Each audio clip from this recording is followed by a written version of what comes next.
Hi friends, good morning. ನಿಮ್ಮ ಸಿರಿ ಮನೆಗೆ ಸ್ವಾಗತ. ಇವತ್ತಿನ ಡೇ ಬ್ಲಾಗ್ ಶುರು ಮಾಡ್ತಾ ಇದ್ದೀವಿ. ಬೆಳಗ್ಗೆಯಿಂದನೇ ನೆನ್ನೆ ಬ್ಲಾಗ್ ನೋಡಿದ್ರಿ. ಮದುವೆಗೆ ಹೋಗಿ ಬಂದಿದ್ದೆ. ಸುಮಾರು 11:15 ಆಗಿತ್ತು ಟೈಮು. ಬಂದಮೇಲೆ ನಾವು ನಮ್ಮ ಮೇಕಪ್ ಸ್ವಲ್ಪನೇ ಮಾಡೋದು, ಜಾಸ್ತಿ ಮೇಕಪ್ ಮಾಡೋದಿಲ್ಲ. ಬಟ್ ಅದನ್ನೆಲ್ಲ ರಿಮೂವ್ ಮಾಡಿ ನಾನು ಫೇಸ್ ವಾಶ್ ಮಾಡಿ ನಾವು ಮಲಗೋಷ್ಟರಲ್ಲೇ 12:30 ಟೈಮ್ ಆಯಿತು. ಆದರೂ ಕೂಡ ಬೆಳಿಗ್ಗೆ ಎದ್ದು ನಮ್ಮ ಕೆಲಸ ನಾವು ಮಾಡಲೇಬೇಕು.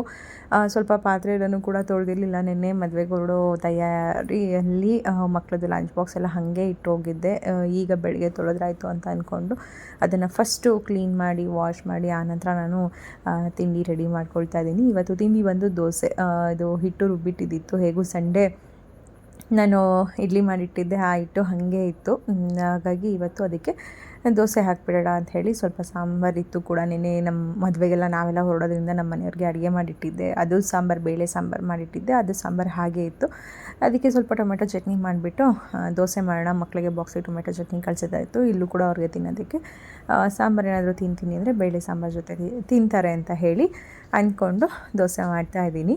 ಇನ್ನೊಂದೇನಪ್ಪ ಅಂತಂದರೆ, ಕೆಲವೊಂದು ಟೈಮಲ್ಲಿ ನಾವು ದೋಸೆ ಹಾಕಬೇಕಾದ್ರೆ ಎಷ್ಟೋ ಜನ ಅಂದ್ಕೊಳ್ತೀವಿ ಅಲ್ವಾ. ನಾನು ಮೊದಲೆಲ್ಲ ಅಂದ್ಕೊಳ್ತಾ ಇದ್ದೆ ಏನಂತ, ನಾನ್ ಸ್ಟಿಕ್ ತವನೇ ಬೇಕು ಅಂತ ಹೇಳಿ. ನಾನು ಆದಷ್ಟು ನಾನ್ ಸ್ಟಿಕ್ ತವದಲ್ಲೇ ಯೂಸ್ ಮಾಡ್ತಾ ಇದ್ದಿದ್ದಂಥದ್ದು ಹೀಗೆ ಇತ್ತು. ಬಟ್ ನಾನು ನಿಜ ಹೇಳಬೇಕಂದ್ರೆ, ನಮ್ಮ ಮನೇಲಿ ನೀವು ನೋಡ್ತಾ ಇದ್ದೀರಾ, ಸುಮಾರು 2 ವರ್ಷದಿಂದನೂ ಕೂಡ ನೋಡ್ತಾನೇ ಇದ್ದೀರಾ ನನ್ನ ಬ್ಲಾಗ್ನ. ನಾನು ಯಾವುದೂ ಕೂಡ ನಾನ್ ಸ್ಟಿಕ್ ಪಾತ್ರೆ ಅಂತ ಹೇಳಿ ನಾನು ಇಟ್ಕೊಂಡೇ ಇಲ್ಲ. ನನ್ನ ಹತ್ರ ನಾನ್ ಸ್ಟಿಕ್ ಅಂತ ಇದ್ದಿದ್ದು ತವ, ಒಂದು ದೋಸೆ ತವ, ಒಂದು ಪಡ್ಡು ತವ. ಅದು ಬಿಟ್ಟರೆ ಒಂದೇ ಒಂದು ಸಣ್ಣ ಪ್ಯಾನ್ ಟೈಪ್ ಚಿಕ್ಕದಾಗಿತ್ತು. ಅದು ನಮ್ಮ ಮನೆಯವರು ನಮ್ಮ ಮದುವೆ ಮುಂಚೆ ಯೂಸ್ ಮಾಡ್ತಾ ಇದ್ದಿದ್ದಂಥದ್ದು. ಅದು ಒಂದು ಇವತ್ತಿಗೂ ಇದೆ. ಅದು ಹ್ಯಾಂಡಲ್ ಮುರಿದೋಗಿದ್ರು ಕೂಡ ಇವತ್ತಿಗೂ ಅದನ್ನು ಯೂಸ್ ಮಾಡ್ತೀನಿ. ಬಟ್ ಅದರದ್ದು ನಾನ್ ಸ್ಟಿಕ್ ಏನೂ ಇಲ್ಲ ಅದರಲ್ಲಿ, ಅದೆಲ್ಲ ಬಂದುಬಿಟ್ಟಿದೆ. ಬಟ್ ಆದರೆ ಅದೊಂದು ಬಿಸಾಕಬೇಕಂತ ಎಷ್ಟೇ ಸರಿ ಅಂದ್ಕೊಂಡ್ರು, ಅಯ್ಯೋ ಬಿಡು ಇದರಲ್ಲಿ ಏನು ನಾನ್ ಸ್ಟಿಕ್ದೇನು ಅಂಥದ್ದಿಲ್ವಲ್ಲ, ಎಲ್ಲ ಹೋಗಿದೆಲ್ಲ, ಇರಲಿ ಬಿಡು ಅಂಥೇಳಿ ಹಾಗೆ ಇಟ್ಕೊಂಡಿದ್ದೀನಿ. ಬಟ್ ಈ ನಡುವೆ ನಾನು ತವನ ಮಾತ್ರ ಕಬ್ಬಿಣದ್ದೇ ಬಳಸ್ತಾ ಇರೋದು. ನಾನ್ ಸ್ಟಿಕ್ ಬಳಸೋದು ತೀರಾ ಬಿಟ್ಟಿದ್ದೀನಿ. ಇದೇನು ಕಬ್ಬಿಣದ ತವ ತೊಗೋಬೇಕಂದ್ರೆ ನೀವು ಇದೇ ಕಂಪ್ನಿ ತೊಗೋಬೇಕು ಅಥವಾ ಇದೇ ಬ್ರ್ಯಾಂಡ್ ಅಂತ ನಾನು ಹೇಳೋದಿಲ್ಲ. ಬಟ್ ನೀವು ಯಾವುದೇ ಕಬ್ಬಿಣದ ತವ ತೊಗೊಂಡ್ರು ಕೂಡ ಸ್ವಲ್ಪ ಮಂದ ಇರಬೇಕು.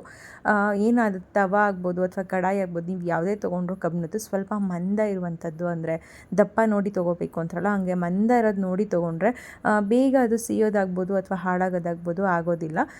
ಸಣ್ಣದಾಗಿ ಸ್ವಲ್ಪ ತೆಳುವಾಗಿರೋದು ತೊಗೊಂಡ್ರೆ ಬೇಗ ಹಾಳಾಗುತ್ತೆ. ಹಾಗಾಗಿ ನಾನು ಕಬ್ಬಿಣದ ಐಟಮ್ ನೀವೇನೇ ತೊಗೋಬೇಕು ಅಂದರೆ ರೆಫರ್ ಮಾಡೋದು ಸ್ವಲ್ಪ ಮಂದವಾಗಿ, ಗಟ್ಟಿಯಾಗಿ, ದಪ್ಪವಾಗಿ ಇರೋದನ್ನು ನೋಡಿ ತೊಗೊಳ್ಳಿ. ಹಾಗೆ ಅದರಲ್ಲಿ ನೀವು ದೋಸೆ ಹಾಕೋದ್ರು ಏನೇ ಹಾಕೋದ್ರು ಚೆನ್ನಾಗಿ ಬರುತ್ತೆ. ನಾನು ಜಸ್ಟ್ ಒಂದು ಪಡ್ಡು ತವ ಒಂದು ಚೇಂಜ್ ಮಾಡಬೇಕು ಅಂತ ಅಂದ್ಕೊಂಡಿದ್ದೀನಿ. ಇನ್ನೂ ಅದಕ್ಕೆ ಕಾಲ ಕೂಡ ಬಂದಿಲ್ಲ. ಆದಷ್ಟು ಬೇಗ ಅದೊಂದು ತವ, ಒಂದು ಪಡ್ಡು ತವನೂ ಕೂಡ ನಾನು ಚೇಂಜ್ ಮಾಡಬೇಕು. ಅದು ನಾನ್ ಸ್ಟಿಕ್ ಇದೆ, ಅದನ್ನೊಂದು ಚೇಂಜ್ ಮಾಡಬೇಕು. ಈಗ ಮಕ್ಕಳಿಗೆ ಇಲ್ಲಿ ತಿಂಡಿ ಮಾಡಿ ಕೊಟ್ಟೆ. ನಮ್ಮ ಚಿಂಟು ಕಸ ಹಾಕೋದಕ್ಕೆ ಹೋದಾಗ ಡಸ್ಟ್ಬಿನ್ನ ಕೆಳಗಡೆ ಇಡೋದಕ್ಕೆ ಹೋಗ್ತಾನೆ. ಎವ್ರಿ ಮಾರ್ನಿಂಗ್ ಕೆಲಸ ಅವನದು. ಅದನ್ನು ತೊಗೊಂಡೋಗಿ ಇಡಬೇಕಾದ್ರೆ ಹಾಗೆ ಕೆಳಗಡೆ ಗಿಡ ಇದೆ, ಆ ಗಿಡದಲ್ಲಿ ಒಂದಷ್ಟು ದಾಸವಾಳ ಬಿಟ್ಟಿರುತ್ತೆ. ಅದನ್ನು ಕಿತ್ಕೊಂಬರೋ ಅಂಥದ್ದು ತಂದು ಇಡ್ತಾನೆ. ದೇವ್ರಿಗೆ ಇಡೋ ಅಂದರೆ ಇಲ್ಲಿ ಡೈನಿಂಗ್ ಟೇಬಲ್ ಮೇಲೆ ಇಟ್ಟಿರ್ತಾನೆ. ನಿಮ್ಮ ಅಪ್ಪ ಮಾತ್ರ ಮೇಂಟೈನ್ ಮಾಡ್ಕೊಂತಾರೆ, ನಾವುಗಳೇ ಬಾಡಿ ಮೇಂಟೈನ್ ಮಾಡ್ತಾರೆ. ಹಿಂಗೆ ಅಪ್ಪ ವಾಕಿಂಗ್ ಹೋಗ್ತಾರೆ, ನಾವು ವಾಕಿಂಗ್ಗೆ ಹೋಗ್ತಾ ಇಲ್ಲ. ನನಗೆ ಅದೇ ಪ್ರಾಬ್ಲಮ್. ಅಪ್ಪ ಶೂಸ್ ಕೊಟ್ಟ, ನಾನು ವಾಕಿಂಗ್. ಅಪ್ಪ ವಾಕಿಂಗ್ ಅಷ್ಟು ಮತ್ತೆ ಅಪ್ಪ ಶೂಸ್ ಕೊಟ್ರ, ಆಮೇಲೆ 1-2 ದಿನ ಹೋಗ್ಬಿಡು ವಾಕಿಂಗ್. ಶೂಸ್ ಹೌದೋಗುತ್ತೆ ಅಂತ ಹೋಯ್ತಾ ಇಲ್ಲ ಕಣೋ. ಗಂಡ ಕೊಡ್ಸಿರೋದು ನೆನಪಿಗೆ. ನಮ್ಮ ಯಜಮಾನ್ರಿ ಎಲ್ಲ ನಿಮ್ಮ ಅಪ್ಪನೇ ಕೊಡ್ಸಿರೋದು. ಇನ್ಯಾರು ಕೊಡ್ಸಿ, ಮೊದಲನೇ ಶೂ ನಿಮ್ಮ ಅಪ್ಪನೇ ಕೊಡ್ಸಿದ್ದಿತ್ತು, ಅದು ಸೌದೋಯ್ತು. ಹೆಸರು ಬಿಟ್ರ ಇಲ್ಲ, ಇದೆ ಇನ್ನೊಂದು 2 ದಿನ ಹಾಕೋದು ಅಂತ ಇಟ್ಕೊಂಡಿದ್ದು. ತಳ ಎದ್ಗಿರೋ ನೀವು ಚಪ್ಪಲಿ ನನ್ನ ಚಪ್ಪಲಿ ಇದೆಯಾ, ಚಿಕ್ಕವರಿಗೆಲ್ಲ ಹಾಕೊಂಡಿದ್ದೀವಿ.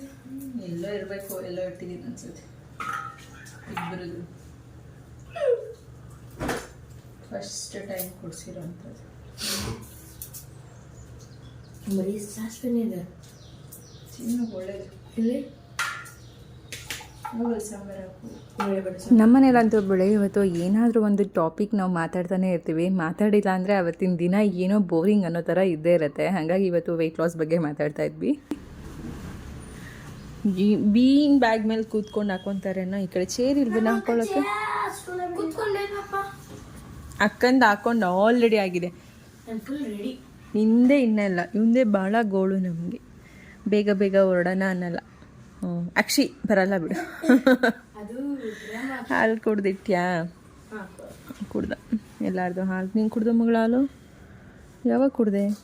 ಅವಾಗಲೇ ಕುಡ್ದಲ್ಲ. ಕುಡ್ದ್ಯಾ? ಅದೇ ನಾನು ಹೇಳಿದ್ದು ನೋಡಲ್ಲಿ ಅಡುಗೆ ಮಾಡಿದ್ರೆ ತಗೊಂಡು ಕುಡಿಬೇಕು, ತಣ್ಣಕ್ಕಾಗಿತ್ತ ನಿಂದು. ಯಾಕೋ ಶೀತ ಇದ್ದೇನೋ? ಅಂಟ್ಕೊಂತು ಹಂಗಿತ್ತಲ್ಲ ಅಪ್ಪನಿಂದ ತೆಗೆಂಟ್ಕೊಂಡು. ಟೈಮ್ ಆಯಿತು ರಾಣಿ, ಚಿಂಟು ಬೇಗ ಹಾಕು. ಮಕ್ಕಳು ಹೊರಟಿದ ನಂತರ ಸ್ವಲ್ಪ ಕೆಲಸ ಆಯಿತು. ಆ ಕೆಲಸ ಎಲ್ಲ ಮುಗಿಸಿ ಇವಾಗ ಅಡುಗೆ ಮಾಡ್ತಾಯಿದ್ದೀನಿ. ಇನ್ನೊಂದು ಸ್ವಲ್ಪ ಪಾತ್ರೆ ಎಲ್ಲ ತೊಳೆಯೋದಿತ್ತು, ಜೊತೆಗೆ ನಾನು ಸ್ನಾನ ಮಾಡಿ ದೇವ್ರ ಮನೆಯೆಲ್ಲ ರೆಡಿ ಮಾಡ್ಕೋಬೇಕಾಗಿತ್ತು. ಹಾಗೆ ಗ್ರೋಸರಿ ಶಾಪಿಂಗ್ ಕೂಡ ಇತ್ತು. ಸುಮಾರು ಹಬ್ಬದ್ದು ಓಡಾಟ ತಯಾರಿ ಎಲ್ಲನೂ ಕೂಡ ಇದೆ, ಯಾಕಂದರೆ ನಾಳೆನೇ ಹಬ್ಬ. ಬಟ್ ಏನೂ ಕೆಲಸಗಳು ಮುಗ್ದಿಲ್ಲ ಅನ್ನೋದು ಒಂದು ಕಡೆ ಟೆನ್ಷನ್. ಇದ್ರ ಮಧ್ಯದಲ್ಲಿ ಫೋನ್ಸ್ ಕಾಲ್ ಎಲ್ಲನೂ ಮೇಂಟೈನ್ ಮಾಡೋದು ಒಂಥರ ಚೆನ್ನಾಗಿದೆ ಫ್ರೆಂಡ್ಸ್. ಕೆಲವೊಂದು ಟೈಮಲ್ಲಿ ಏನಾಗುತ್ತೆ, ಸುಮಾರು ಜನ ಫೋನ್ ಮಾಡ್ತೀರಾ, ನಿಜ ನನಗೆ ಫೋನ್ ಪಿಕ್ ಮಾಡೋಕ್ಕಾಗಲ್ಲ. ಸಮ್ ಟೈಮ್ಸ್ ನಾನು ಫ್ರೀ ಆಗಿದ್ದರೆ, ಈ ಥರ ಏನಾದರೂ ಕೆಲಸ ಮಾಡ್ತಿದ್ರೆ ಯಾರೇ ಫೋನ್ ಮಾಡಿದ್ರು ಕಾಲ್ ತೆಗೆದು ನಾನು ಮಾತಾಡ್ತಾ ಇರ್ತೀನಿ.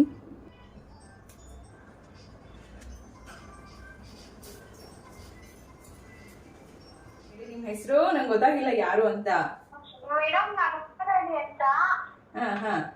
ಅದು ಗಂಜಿ ಮಾಡಿದ್ರಲ್ವಾ, ಬಂದಿದ್ದೆ. ಗಂಜಿ ಮಾಡಿ ಕೊಡಿದ್ರೆ ಚೆನ್ನಾಗಿದೆ ಮೇಡಮ್. ಇಷ್ಟ ಆಯ್ತಾ? ಇಷ್ಟ ಆಯ್ತು ಮೇಡಮ್, ಚೆನ್ನಾಗಿದೆ. ಹೇಳ್ತೀನಿ ಇನ್ನೊಂದ್ಸತಿ ಆರ್ಡರ್ ಮಾಡಿ ಮೇಡಮ್. ಓಕೆಪ್ಪ, thank you so much. Phone ಮಾಡಿ ಇಷ್ಟ ಆಯ್ತು ಅಂತ ಹೇಳ್ತಾ ಇರೋದಕ್ಕೆ ನನಗೆ ಖುಷಿ ಆಗ್ತಾ ಇದೆ. ಹೌದಾ ಮೇಡಮ್, ಅದಕ್ಕೆ ನಾನು ಮೊನ್ನೆನೆ ಬಂತು, 2 ದಿನ ಆಯ್ತು ಮಾಡೋಣ ಅಂದ್ಬಿಟ್ಟು ಮಾಡಕ್ಕಾಗಿಲ್ಲ. 2 ಟೈಮ್ ಕುಡಿದಿದ್ದೀರಿ, 2 ದಿನನೇ ಕುಡಿತಾ ಇದೀರಿ. ಚೆನ್ನಾಗಿದೆ ಮೇಡಮ್. ಕುಡಿಯೋದಕ್ಕೆ ಇಷ್ಟ ಆಗ್ತಿದ್ಯಾ? ಪರವಾಗಿಲ್ವಾ? ಕುಡಿಯೋಕೆ ಇಷ್ಟ ಆಗ್ತಾ ಇದೆ, ಚೆನ್ನಾಗಿದೆ ಮೇಡಮ್. Thank you. ಎಲ್ಲಿಂದ ಮಾತಾಡ್ತಿರೋದು, ಯಾಕಂದ್ರೆ ಸುಮಾರು ಜನ ಕೊರಿಯರ್ ಕಳ್ಸಿರ್ತೀವ, ನಮಗೆ ನೆನಪೇ ಇರೋದಿಲ್ಲ ಯಾವ ಊರು ಅಡ್ರೆಸ್ ಎಲ್ಲನೂ ಕೂಡ. ಹೌದು ಮೇಡಮ್, ನಾವು ಆನೇಕಲ್ ಮೇಡಮ್, ಅದೇ ನಟ್ರುಪೇಟೆ ಅಂತ ಹೇಳಿ ಮಾಡಿದ್ದು. ಆನೇಕಲ್ ಬಂದಿದ್ದು. Thank you so much. ಹೇಗಿದೆ ಹಬ್ಬದೆಲ್ಲ? ನೀವು ಹಬ್ಬ ಮಾಡ್ತೀರಾ, ಶಿವರಾತ್ರಿ ಹಬ್ಬ? ಹ್ಞೂ ಮೇಡಮ್, ನಾವು ನಗರಲ್ವಾ, ನಮ್ಮ ಮನೆ ಹತ್ರನೇ ದೇವಸ್ಥಾನ ಇದೆ. ಬನ್ನಿ ನೀವು ನಮ್ಮ ಮನೆಗೆ, ಹಂಗೆ ಹಬ್ಬ ಮುಗಿಸ್ಕೊಂಡು ಮತ್ತೆ ಅಲ್ಲಿ ದೇವಸ್ಥಾನಕ್ಕೆಲ್ಲ ಹೋಗ್ತೀರಾ? ಖಂಡಿತಪ್ಪ, ಇಷ್ಟು ಪ್ರೀತಿಯಿಂದ ಕರೀತಾ ಇದ್ದೀರಾ. ಟೈಮ್ ಆದಾಗ ಯಾವಾಗಲಾದ್ರೂ ಆ ಕಡೆ ಬಂದಾಗ ಖಂಡಿತ ಬರ್ತೀವಿ. ಥ್ಯಾಂಕ್ ಯು ಕಣೋ, ಥ್ಯಾಂಕ್ ಯು ಸೋ ಮಚ್. ನಿಮ್ಮ ಒಂದು ಅನಿಸಿಕೆ ಅಭಿಪ್ರಾಯನ ಶೇರ್ ಮಾಡಿದ್ದು. ಚೆನ್ನಾಗಿಲ್ಲ ಅಂದ್ರೂ ತೊಂದರೆ ಇಲ್ಲ, ಚೆನ್ನಾಗಿಲ್ಲ ಅಂದ್ರೆ ಹೇಳಿ, ಏನು ಬೇಜಾರಾಗಲ್ಲ ನನಗೆ. ಚೆನ್ನಾಗಿಲ್ಲ ಅಂತ ಹೇಳಲ್ಲ ಮೇಡಮ್, ತುಂಬಾ ಚೆನ್ನಾಗಿದೆ. ಹೊಟ್ಟೆ ತುಂಬಂಗಿರುತ್ತೆ, ಚೆನ್ನಾಗಿದೆ. ಗಂಜಿ ಚೆನ್ನಾಗಿದೆ. ಈ ಬಿಸಿಲಿಗೆ ಅದು ಮೊಟ್ಟೆ ಹಾಕೊಂಡು ಕುಡಿದ್ರೆ ತುಂಬಾ ಚೆನ್ನಾಗಿರುತ್ತೆ. ನನ್ನ ಮಗಳು ಕುಡಿತಾಳೆ, 13 ವರ್ಷ ನನ್ನ ಮಗಳು. ಮತ್ತೆ ಸಿಟ್ಟು ನಿಂಗೆ ಇಷ್ಟ ಅಲ್ಲ, ನೀನ್ ನೋಡ್ತೀರಾ ಅವ್ರ ವಿಡಿಯೋ? ಥ್ಯಾಂಕ್ ಯು ಪಾ, ಇಷ್ಟು ಇಷ್ಟಪಟ್ಟು ನಮ್ಮ ವಿಡಿಯೋಸ್ನ ನೋಡೋದಕ್ಕೆ ಮೊದಲೇ ಥ್ಯಾಂಕ್ಸ್ ಅಂತ ಹೇಳ್ತೀನಿ. ನಾನ್ ಗಂಜಿ ತುಂಬಾ ಚೆನ್ನಾಗಿತ್ತು ಮ್ಯಾಮ್. ನಿಜವಾಗ್ಲೂ ಇಷ್ಟ ಆಯ್ತಾ ಅಥವಾ ಸುಮ್ಮನೆ ಹೇಳ್ತಾ ಇರೋದಾ? ಇಲ್ಲ ಮ್ಯಾಮ್, ರಿಯಲ್ 2 ಡೇಸ್ ಇಂದ ಕುಡಿದ್ನಲ್ಲ, ತುಂಬಾ ಚೆನ್ನಾಗಿತ್ತು. ಇಷ್ಟ ಆಯ್ತಾ ಹಾಗಾದ್ರೆ? ಹಾ ಮ್ಯಾಮ್. ಪರವಾಗಿಲ್ವಾ? ಆಂಟಿ ಮಾಡ್ತಾ ಇರೋದು ಕುಡಿಬೋದಾ ಹಾಗಾದ್ರೆ? ನೀವುನು ಮಕ್ಳು ಕುಡಿಯೋ ತರ ಇದೆಯಾ? ಹಾ ಮ್ಯಾಮ್. Thank you. ಮಾಡ್ತೀರಾ? ತುಂಬಾ ಖುಷಿ ಆಗ್ತಿದೆ ಮ್ಯಾಮ್. ಎಲ್ಲ ನಿಮ್ಮ ಪ್ರೀತಿಯಿಂದನೇ ಕಣೋ ಇದೆಲ್ಲ. ಯಾಕಂದ್ರೆ ನಾವು ಏನು ಬರೀ ವಿಡಿಯೋ ಮಾಡ್ಕೊಂಡು ವ್ಲಾಗ್ ಮಾತ್ರ ಮಾಡೋದಕ್ಕಿಂತ ನಿಮಗೆ ಯೂಸ್ ಆಗುವಂಥದ್ದು ಏನಾದರೂ ಒಂದು ನಮ್ಮ ಕೈಲಿ ಎಷ್ಟು ಸಾಧ್ಯ ಅಷ್ಟು ಮಾಡಿ ಕೊಡೋಣ ಅಂತ ಒಂದು ಪ್ರಯತ್ನ. ಆದರೆ ನಾವು ಮಾಡೋ ಪ್ರಯತ್ನಕ್ಕೆ ನಮ್ಮಲ್ಲಿ ನಂಬಿಕೆ ಇಟ್ಟು ಫಸ್ಟ್ ಆರ್ಡರ್ ಮಾಡ್ತಿರಲ್ಲ, ಅದಕ್ಕೆ ಖುಷಿ ಆಗುತ್ತೆ ನನಗೆ. ಥ್ಯಾಂಕ್ ಯು ಪಾ. ಶಿವರಾತ್ರಿ ಹಬ್ಬದ ಶುಭಾಶಯಗಳು. ಥ್ಯಾಂಕ್ ಯು ಪಾ. ಹಬ್ಬ ಚೆನ್ನಾಗಿ ಮಾಡಿ. ಹೀಗೆ ಸುಮಾರು ಜನ ನೀವು ಕಾಲ್ ಮಾಡ್ತೀರಾ, ಜೊತೆಗೆ ಮೆಸೇಜ್ ಮಾಡ್ತೀರಾ, ಪ್ರತಿಯೊಂದು ಅನಿಸಿಕೆ ಅಭಿಪ್ರಾಯನ ಶೇರ್ ಮಾಡ್ಕೊಳ್ತೀರಾ, ಮತ್ತೊಮ್ಮೆ ಆರ್ಡರ್ ಅಂತ ಹೇಳ್ತೀರಾ.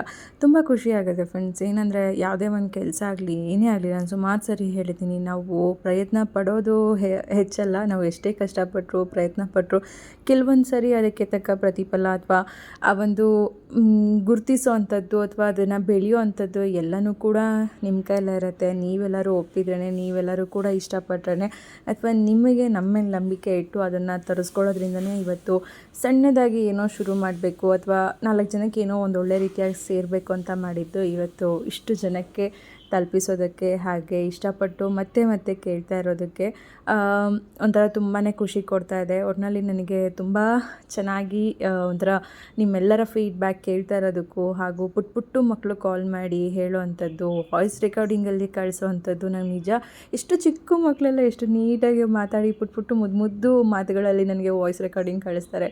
ಅಂದರೆ ಅಮ್ಮಂದಿರೆಲ್ಲ ರೆಕಾರ್ಡ್ ಮಾಡಿ ಕಳಿಸ್ತಾರೆ. ನಿಜ ತುಂಬ ಖುಷಿ ಆಗುತ್ತೆ. ಓಕೆ ಫ್ರೆಂಡ್ಸ್, ಇವಾಗ ಟೈಮ್ ಬಂದು 4 ಗಂಟೆ, ಒಂದು 5 ನಿಮಿಷ ಫಾಸ್ಟ್ ಇತ್ತು, ಹಾಗಾಗಿ 4 ಗಂಟೆ ಟೈಮ್. ಇವಾಗ ಬೆಳಿಗ್ಗೆಯಿಂದ ನಾನ್ ಸ್ಟಾಪ್ ಕೆಲಸ, ಜೊತೆಗೆ ಹಬ್ಬದ ತಯಾರಿ, ಜೊತೆಗೆ ಫೋನ್ ಕಾಲ್ಸ್ ಎಲ್ಲ ಒಟ್ಟೊಟ್ಟಿಗೆ ಹೇಗೆ ಹೋಗ್ತಾ ಇದೆ ಗೊತ್ತಾ? ಚೆನ್ನಾಗಿ ಹೋಗ್ತಾ ಇದೆ.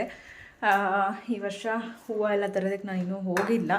ಯಾವಾಗಲೂ ಮಾರ್ಕೆಟ್ಗೆ ಹೋಗೋದು ಇಲ್ಲಾಂದರೆ ಮನೆಯವ್ರು ತಂದು ಕೊಡೋದು ಆ ಥರನೇ ಇತ್ತು. ಇವತ್ತು ಕೂಡ ಅವ್ರಿಗೆ ಹೇಳ್ಬಿಟ್ಟಿದ್ದೀನಿ ತರೋದಕ್ಕೆ. ಹೂವು ಹಣ್ಣು ಅವ್ರ ಕೆಲಸ, ತರಕಾರಿ ಒಂದು ನನ್ನ ಕೆಲಸ. ಸ್ವಲ್ಪ ಹಂಗೆ ಡಿಮಾರ್ಟ್ಗೆ ಹೋಗಬೇಕು. ಮನೆ ಹತ್ತಿರ ಇರೋದಕ್ಕೆ ಡಿಮಾರ್ಟ್ ಇವಾಗ ಮೊದಲೆಲ್ಲ ಹೆಂಗೆ ಅಂತಂದರೆ ನನಗೆ 2 ತಿಂಗಳು 1 ತಿಂಗ್ಳಿಗೆ ಆಗಂಗೆ ಒಂದೊಂದೇ ಸರಿ ಶಾಪಿಂಗ್ ಮಾಡ್ಕೊಂಡು ಬಂದ್ಬಿಡ್ತಾ ಐತೆ. ನಮ್ಮನೇಲಿ ಯಾವಾಗ ಬೈಯೋಕ್ಕೆ ಶುರು ಮಾಡಿದ್ರು, ನೀನು ಒಂದೇ ಸರಿ ಬರೋದೆಲ್ಲ ತುಂಬ್ಕೊಬೇಡ, ಖಾಲಿ ಆದಂಗೆ ಮನೆ ಮುಂದೆನೇ ಇದೆ 100 ಸರಿ ಓಡಾಡ್ತಾ ಇರ್ತೀಯ, ಆವಾಗ ಹೋಗಿ ತೊಗೊಂಬ ಅಂತ ಅವ್ರು ಹೇಳ್ದಾಗಿಂದ ಈಗಂತೂ ವಾರನೂ ಡಿಮಾರ್ಟ್ಗೆ ಹೋಗ್ತಾನೆ ಇರ್ತೀನಿ. ಫ್ರೆಶ್ಶಾಗಿ ತೊಗೊಂಬರ್ತೀನಿ. ಯಾವುದೂ ಕೂಡ ಗ್ರೋಸರೀಸ್, ಬೇಳೆ ಕಾಳುಗಳ ಲಾಟ್ ಮೊದಲು ತಂದು ಎಲ್ಲ ಫ್ರೀಸರಲ್ಲಿ ಇಟ್ಕೊಳ್ಳೋದು, ಇಲ್ಲ ಫ್ರಿಜ್ಜಲ್ಲಿ ಇಟ್ಕೊಳ್ಳೋದು, ಇದೇ ಮಾಡ್ತಾಯಿದ್ದೆ. ಬಟ್ ಈಗ ಹಾಗಲ್ಲ, ಖಾಲಿ ಆಗುತ್ತಾ, ಇಲ್ಲೇ ಹತ್ತಿರ ಅಲ್ವಾ, ಹೋಗು ತೊಗೋಬಾ ಅನ್ನೋದೇ ಆಗೋಗ್ಬಿಟ್ಟಿದೆ. ಹಾಗಾಗಿ ಈಗ ಒಂದು ಸ್ವಲ್ಪ ತರಕಾರಿನೂ ಕೂಡ, ತರಕಾರಿ ಜೊತೆಗೆ ಸ್ವಲ್ಪ ಗ್ರೋಸರಿ ಇಷ್ಟು ಬೇಕು. ಇದಿಷ್ಟು ಹೋಗಿ ತೊಗೊಂಡು ಬರೋವಂಥದ್ದು. ನೆನ್ನೆ ಹೇಗೂ ಮದುವೆಗೆ ಹೋಗಿದ್ದು, ಮುಗ್ಬಿಟ್ಟು ಬಿಚ್ಚಿಲ್ಲ, ಹೋಗಿದ್ದೆಲ್ಲ ಮುಗ್ಬಿಟ್ಟು ಹಾಗೆ ಬಳೆ 2 ತೆಗಿಲಿಲ್ಲ. ಹಬ್ಬ ಮುಗಿದ್ಮೇಲೆ ತೆಗೆದ್ರೆ ಆಯಿತು ಅಂತ ಅಂದ್ಬಿಟ್ಟು ಒಂಥರ ಅದು ಒಂದು 2-3 ಡೇಸ್ ಒಂಥರ ಮೂಗೆಲ್ಲ ನೋವು ಬರೋ ಥರ, ಹಿಂಗೆ ಫುಲ್ ಭಾರ ಥರ ಫೀಲ್ ಆಗ್ತಾ ಇರುತ್ತೆ. ಆಮೇಲೆ ಅಭ್ಯಾಸ ಆಗುತ್ತೆ ಅಂತ ಅಮ್ಮ ಹೇಳ್ತಿರ್ತಾರೆ. ಬಟ್ ನಂಗೆ ಅದು ಫುಲ್ ಮೂಗು ಭಾರ ಥರನೇ ಅನಿಸಿರುತ್ತೆ. ಮೂಗೆಲ್ಲೋ ಬಿದ್ದೋಗ್ತಾ ಇದೆ ಅನ್ನೋ ಥರನೇ ಈ ಮೂಗ್ಬಟ್ಗಳು ಹಾಕ್ಕೊಂಡ್ರೆ ಬಾರದು ಆ ಫೀಲ್ ಆಗ್ತಿರುತ್ತೆ. ತೆಗಿಬೇಕು ಅಂತ ಅಂದ್ಕೊಳ್ತೀನಿ. ಬಟ್ ಅಮ್ಮ ಹಬ್ಬಗಳಲ್ಲಾದರೂ ಹಾಕೋ, ಸುಮ್ಮನೆ ಇಟ್ಟೆಲ್ಲ ಇದು ಮಾಡಬೇಡ ಅಂತ. ಯಾಕಂದರೆ ಲಾಸ್ಟ್ ಒಂದು ಮದುವೆ ಆಗೋದಕ್ಕೂ ಮೊದಲು ರಿಂಗ್ ಮುಗ್ಬಟ್ಟು ಬರುತ್ತಲ್ಲ, ಸ್ಟೋನ್ದು ಫುಲ್ಲು ಹರಳಿರೋದು, ವೈಟ್ ಹರಳಿರೋದು ರಿಂಗ್ ಮುಗ್ಬಟ್ಟು ತರಿಸ್ಕೊಂಡಿದ್ದೆ. ನಂಗೆ ತುಂಬ ಇಷ್ಟ ಅಂತ ಈಗಲೂ ಇದೆ.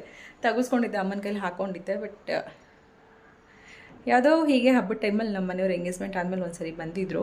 ಆ ಟೈಮಲ್ಲಿ ನೋಡಿಬಿಟ್ಟು ನಾನು ಮೂಗ್ಬಟ್ಟು ನೋಡಿಬಿಟ್ಟು, ಏನು ಮೂಗಿಗೆ ಬಳೆ ಹಾಕ್ಕೊಂಡಿದ್ಯಾ ಅಂದಿದ್ರು. ಆವತ್ತು ತೆಗೆದಿದ್ದು, ಅದನ್ನು ಇನ್ನೂ ಹಾಗೆ ಇಟ್ಕೊಂಡಿದ್ದೀನಿ. ನಾನು ಇಷ್ಟಪಟ್ಟು ತೊಗೊಂಡೆ, ನಮ್ಮ ಮನೆಯವ್ರಿಗೆ ಅದು ಇಷ್ಟ ಇಲ್ಲ ಆ ಥರ ಹಾಕ್ಕೊಳ್ಳೋದು. ಹಾಗಾಗಿ ತೆಗೆದಿಟ್ಟವಾಗಿಂದ ಸಣ್ಣದೇ ಹಾಕ್ಕೊಂಬಂದಿದ್ದು. ಈಗಲೂ ಕೂಡ ಅದೇ ಹಾಕ್ಕೊಳ್ಳೋದಲ್ವಾ, ಅಪರೂಪಕ್ಕೆ ಈ ಥರ ದೊಡ್ಡದು ಹಾಕಿದ್ರೆ ಒಂದು ಸ್ವಲ್ಪ ಮೂಗು ಭಾರ ಆ ಥರ ಫೀಲ್ ಆಗುತ್ತೆ. ಸದ್ಯಕ್ಕೆ ಈ ಒಂದು ಮೂಗು ಬಟ್ಟೆಗೆ ಏನೂ ಹೇಳಿಲ್ಲ ಅವರು, ಚೆನ್ನಾಗಿದೆ ಅಂತಲೇ ಹೇಳಿದರು. ಅವರಿಗೆ ಈ ಥರ ರಿಂಗ್ ಇರೋದು ಹಾಕೊಳ್ಳೋಕ್ಕೆ ಇಷ್ಟ ಇಲ್ಲ, ಬಟ್ ಈ ಥರದ್ದು ಹಾಕ್ಕೊಳ್ಳೋದು ಇಷ್ಟಪಡ್ತಾರೆ. ಹಾಗಾಗಿ ಹಬ್ಬ ಮುಗಿದ್ಮೇಲೆ ತೆಗೆದ್ರಾಯ್ತು ಅಂತ ತೆಗಿಯೋಕ್ಕೆ ಹೋಗಿಲ್ಲ. ಹೀಗೆ ಇದೆ ಇವಾಗ ನನ್ನ ಕೆಲಸ. ಪೂಜೆ ರೂಮ್ ನೆನ್ನೆಲ್ಲ ಜೋಡಿಸಿರ್ಲಿವಲ್ಲ, ಹಾಗಾಗಿ ಇವಾಗ ಸ್ನಾನ ಮಾಡ್ಕೊಂಬಂದು ಫುಲ್ಲು ಎಲ್ಲ ಜೋಡಿಸಿದ್ದಾಯಿತು. ಅದನ್ನು ಜೋಡಿಸಿಟ್ಟು ಹಾಗೆ ಬೆಳ್ಳುಳ್ಳಿ ಎಲ್ಲ ಬಿಡಿಸಿಟ್ಟು, ಆನಂತರ ಇದು ನಮ್ಮ ಮನೆಯಲ್ಲಿ ಬಿಡಿಸಿದ್ದು ಬಟಾಣಿ 1 ಬಂದಿತ್ತು ಮನೆ ಹತ್ರ, ಹಾಗಾಗಿ ಬಟಾಣಿ 1 ತೊಗೊಂಡೆ. ಈಗ ಹೊರಗೆ ಹೋಗಿ ಎಲ್ಲ ತರಬೇಕು. ಅವರು ಮಕ್ಕಳು ಕರ್ಕೊಂಬರಕ್ಕೆ ಹೋಗಿದ್ದಾರೆ. ಅವ್ರು ಬಂದಮೇಲೆ ನಾನು ಹೋಗುವಂಥದ್ದು. ಹೀಗೆ ಕೆಲಸಗಳು ಆಗ್ತಾಯಿದೆ. ಇವತ್ತೇ ತಂಬಿಟ್ಟೆಲ್ಲನೂ ಕೂಡ ಮಾಡಿಬಿಡ್ತೀನಿ ನಾನು, ಯಾಕಂದರೆ ಬೆಳಗ್ಗೆ ಎಲ್ಲ ಇದು ಮಾಡೋದಕ್ಕೆ ಆಗೋದಿಲ್ಲ. ಇವಾಗಲೇ ತಂಬಿಟ್ಟು ಜೊತೆಗೆ ಸಿರಿಧಾನ್ಯಗಳು ಮತ್ತು ಡ್ರೈ ಫ್ರೂಟ್ಸ್ ಎಲ್ಲ ಹಾಕಿ ಇಟ್ಟಿರುವಂತಹ ಒಂದು ಪೌಡರ್ ಇದೆಯಲ್ಲ, ಮಿಲ್ಕ್ ಮಾಲ್ಟು, ಅದ್ರದ್ದು ಕೂಡ ಒಂದು ಉಂಡೆ ಮಾಡೋಣ ಅಂತ ಅಂದ್ಕೊಂಡಿದ್ದೀನಿ. ಹಾಗಾಗಿ ಒಂದು ಸಕ್ಕರೆದು ಮಾಡ್ತೀನಿ, ಒಂದು ಬೆಲ್ಲದ ಮಾಡ್ತೀನಿ. ಇದಿಷ್ಟು ಕೆಲಸಗಳು ಆಗಬೇಕು.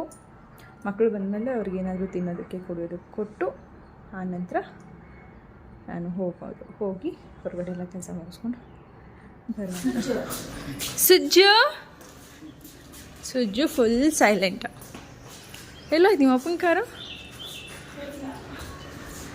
ಓಕೆ, ಹೊರಡೋಣ. ಮಕ್ಕಳು ಸ್ಕೂಲಿಂದ ಬಂದಮೇಲೆ ಅವ್ರು ಒಂದು ಸ್ವಲ್ಪ ಜ್ಯೂಸ್ ಎಲ್ಲ ಮಾಡಿಕೊಟ್ಟು ಆನಂತರ ಚೈತು ಕರ್ಕೊಂಡು ನಾನು ಡಿಮಾರ್ಟ್ಗೆ ಬಂದೆ. ಚಿಂಟುನ ಮನೇಲೇ ಬಿಟ್ಟು ಬಂದಿದ್ದಂಥದ್ದು. ಅವರಪ್ಪ ಅವನು ಮನೇಲೇ ಇದ್ದರು. ಈಗ ಯಾಕೋ ಸ್ವಲ್ಪ ಚಿಂಟುಗೆ ಡಸ್ಟ್ ಅಲರ್ಜಿ ಆಗ್ತಾಯಿದೆ ಜಾಸ್ತಿ. ಅವನಿಗೆ ಈಗಂತೂ ತುಂಬ ಸಮ್ಮರ್ ಇರೋದ್ರಿಂದ ಹೊರಗಡೆ ಧೂಳು ಜಾಸ್ತಿ ಇದೆ. ಅದಕ್ಕೆ ಡಾಕ್ಟರ್ ಮೆನ್ಷನ್ ಮಾಡಿದ್ದಾರೆ ಅವನಿಗೆ ಮಾಸ್ಕ್ ಹಾಕ್ಕೊಂಡು ಓಡಾಡೋದಕ್ಕೆ. ಹಾಗಾಗಿ ಸ್ವಲ್ಪ ಅವಾಯ್ಡ್ ಮಾಡ್ತೀನಿ ಹೊರಗಡೆ ಕರ್ಕೊಂಬರೋದಕ್ಕೆ ಬೇಡ ಅಂತ. ಬಟ್ ಆದರೂ ಅವ್ನು ಹಠ ಮಾಡ್ತಾಯಿದ್ದ, ಬರ್ತೀನಿ ಅಂತ. ಹಂಗಾಗಿ ಅವರಪ್ಪನ ಜೊತೆ ಮಾಡಿ ಮನೇಲೇ ಬಿಟ್ಟು ನಾನು ಇಲ್ಲಿ ಚೈತು ಇಬ್ಬರು ಬಂದ್ವಿ. ಸ್ವಲ್ಪ ಮನೆಗೆ ಬೇಕಾಗಿರುವಂಥ ಗ್ರಾಸರಿ ಅಷ್ಟೇ, ಇನ್ನೇನು ತುಂಬ ಏನು ತೊಗೊಳ್ಳೋವಂಥದ್ದಿರಲಿಲ್ಲ. ಸ್ವಲ್ಪ ಮಾತ್ರ ತೊಗೊಳ್ತಾ ಇದ್ದೀನಿ ಇವಾಗ. ಹಾಗೆ ತರಕಾರಿನೂ ಕೂಡ ಎಲ್ಲ ತೊಗೋಬೇಕಾಗಿತ್ತು. ಅವೆಲ್ಲ ತೊಗೊಂಡು ನಾವು ಮನೆಗೆ ಹೋಗೋಷ್ಟರಲ್ಲೇ ಸುಮಾರು ಟೈಮ್ ಆಗೋಗಿತ್ತು. ಓಕೆ ಫ್ರೆಂಡ್ಸ್, ಈಗ ಇವಾಗ ಟೈಮ್ ಬಂದು 7:50 ಬಂದ್ವಿ. ಶಾಪಿಂಗ್ ಮುಗಿಸ್ಕೊಂಡು ಇಟ್ಟಿದ್ದೀವಿ ನೋಡಿ, 1-2 ಬ್ಯಾಗ್ ಅಲ್ಲಿ ಇಟ್ಟಿದ್ದೀನಿ.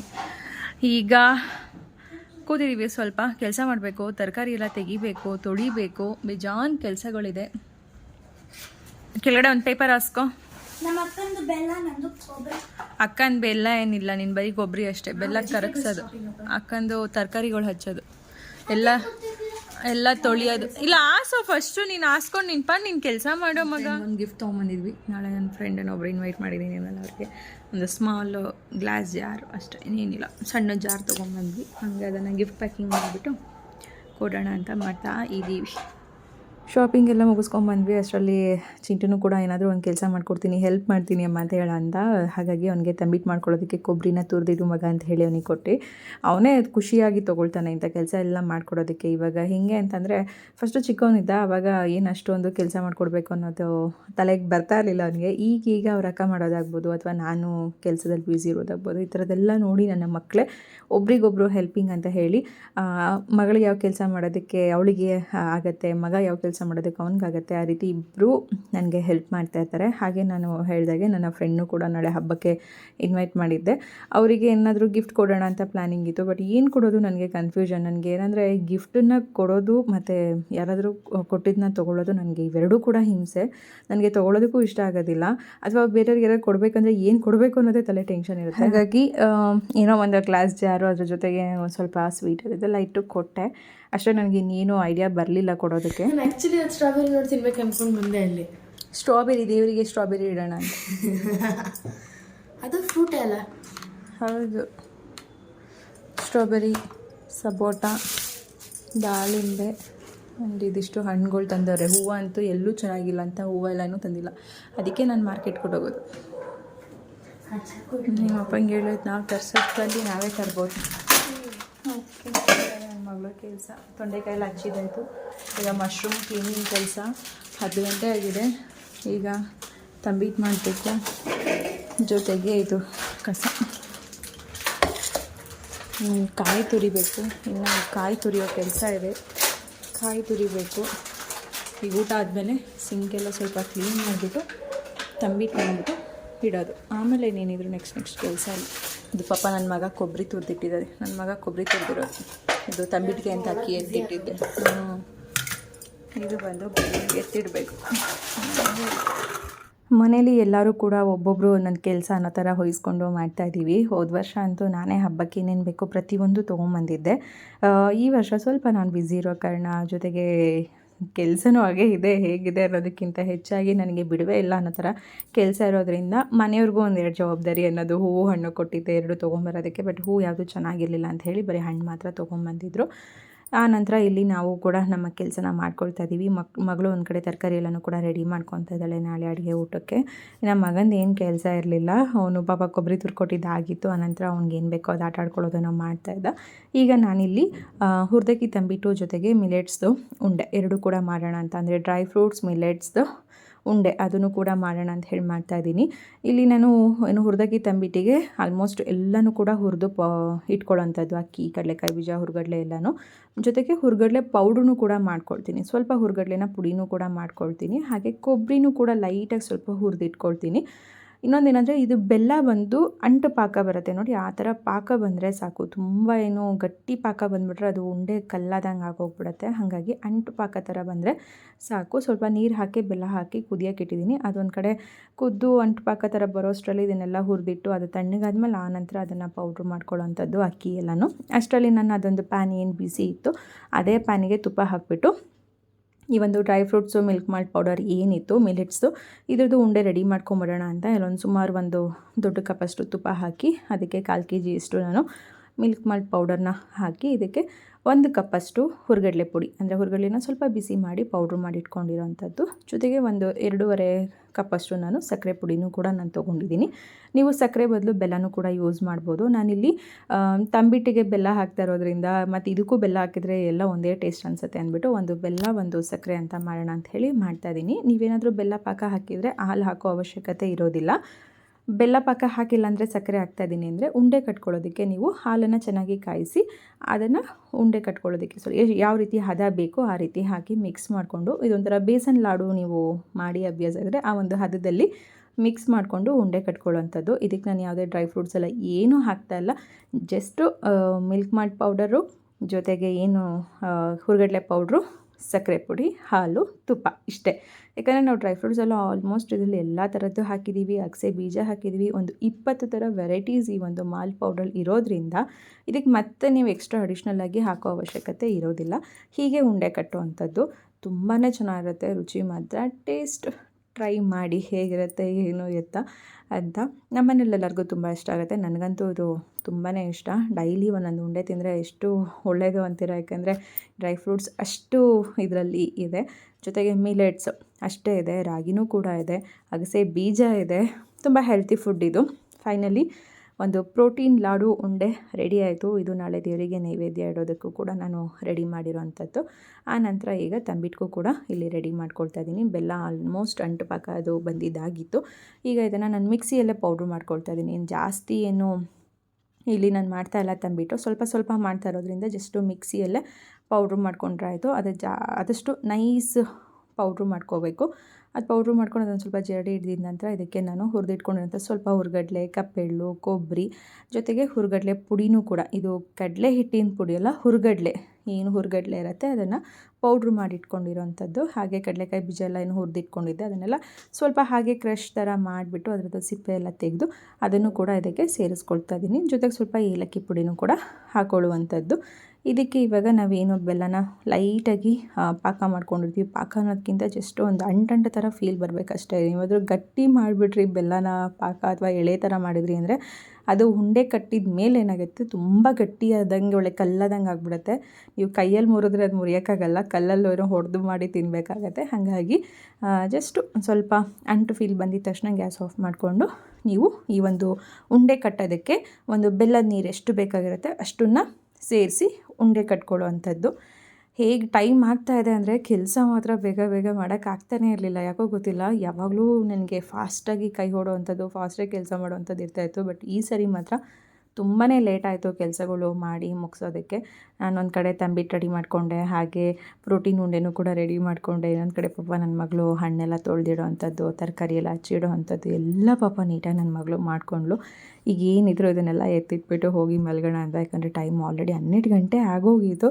ನಾಳಿನ ವ್ಲಾಗಲ್ಲಿ ಹಬ್ಬದ ವ್ಲಾಗ್ ಶೇರ್ ಮಾಡ್ಕೊಳ್ತೀನಿ. ಇವತ್ತು ಹಬ್ಬದ ತಯಾರಿ ನಮ್ಮ ಮನೆಯಲ್ಲಿ ಈ ರೀತಿಯಾಗಿತ್ತು. ಮತ್ತೆ ಸಿಗೋಣ ಇನ್ನೊಂದು ವ್ಲಾಗಲ್ಲಿ. ಈ ವ್ಲಾಗ್ನ ಇಲ್ಲಿಗೆ ಎಂಡ್ ಮಾಡ್ತಾ ಇದ್ದೀನಿ ಫ್ರೆಂಡ್ಸ್. ನಿಮಗೇನಾದರೂ ಈ ವ್ಲಾಗ್ ಇಷ್ಟ ಆಗಿದ್ದರೆ ಲೈಕ್ ಮಾಡಿ, ಶೇರ್ ಮಾಡಿ. ಇನ್ನೂ ಯಾರೆಲ್ಲ ನಮ್ಮ ಚಾನಲ್ನ ಸಬ್ಸ್ಕ್ರೈಬ್ ಮಾಡ್ಕೊಂಡಿಲ್ಲ, ಸಬ್ಸ್ಕ್ರೈಬ್ ಮಾಡಿಕೊಂಡು ಸಪೋರ್ಟ್ ಮಾಡಿ ಅಂತ ಹೇಳ್ತಾ ಮತ್ತೆ ಸಿಗೋಣ ಇನ್ನೊಂದು ವ್ಲಾಗಲ್ಲಿ. Bye friends, thank you for watching. Bye.